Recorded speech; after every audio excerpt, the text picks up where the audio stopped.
Welcome to the ArmaniTalks podcast. I'm your host, ArmaniTalks. In this podcast, I'm helping you level up your 5 soft skills: public speaking, storytelling, social dynamics, emotional intelligence, and creativity. 5 soft skills for you to change your life forever, skyrocket your confidence along the way. In today's episode, I'm going to be talking about a very dangerous group of people to compete with. I believe within the information age, it's much more strategic to create rather than to compete. The reason why is because we're more connected than ever, and we live in a network economy, which means that you are no longer just competing with the person right down the street from you. Nowadays, you're competing with people from different continents. So if you have this competitor's mindset, what's going to happen is that you may win for some time, but eventually what happens is that someone else has better ideas, more time, better resources, and such to put you out of business. This is why it's strategic in order to create your own lane. Creating anything requires a lot of time and effort, but it's worth it. It's smart to create your own industry and build a brand that other people cannot copy, because a brand is a feeling. But with all of that aside, most people that are listening to this podcast are going to be like, fam, I don't have time to create anything. I'm a competitor at heart. So give me some tips on competition. Here, I'll give you a tip. There's one group of people that you do not want to compete with. And these are the people who are really doing something rather than playing something.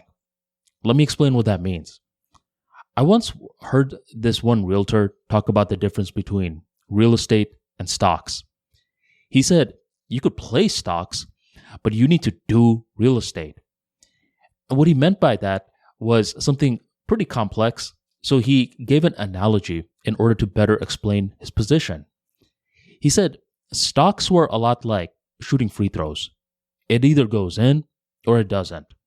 Pretty simple in nature. But to do real estate, it's similar to playing the actual game of basketball. Are you doing it?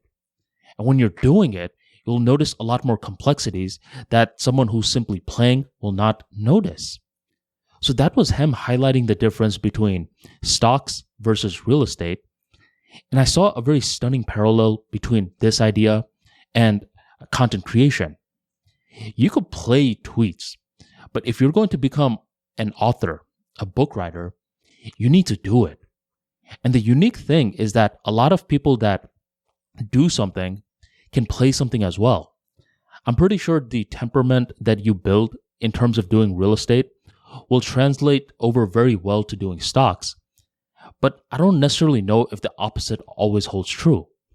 Likewise, the temperament that you build when you're writing a book, I believe will translate over very well when you're writing tweets. But the opposite is not always true. When you're competing with someone, you want to be very wary.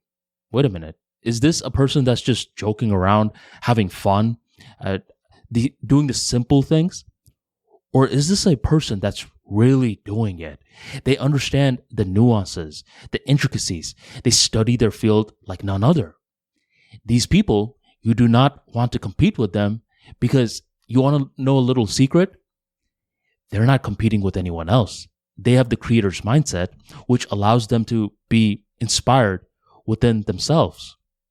So, all in all, I believe eventually what a person needs to do is to evolve out of the competitor's mindset. It's smart to compete in the beginning stages because it gives you some direction and bulldozes you through the analysis paralysis. But later on, I believe the ideal is to become a creator and create your own lane. And when you're creating your own lane, that's when you begin this weeding out process within your own life. And now you can start to graduate from someone who's just playing and dabbling, whatever, to really doing it. You understand the intricacies, the details, is because you study the field, and eventually others are trying to compete with you, but you're not competing with them. And this makes you the most dangerous person to compete with. Thank you very much for joining the ArmaniTalks podcast, and I'll catch you next time.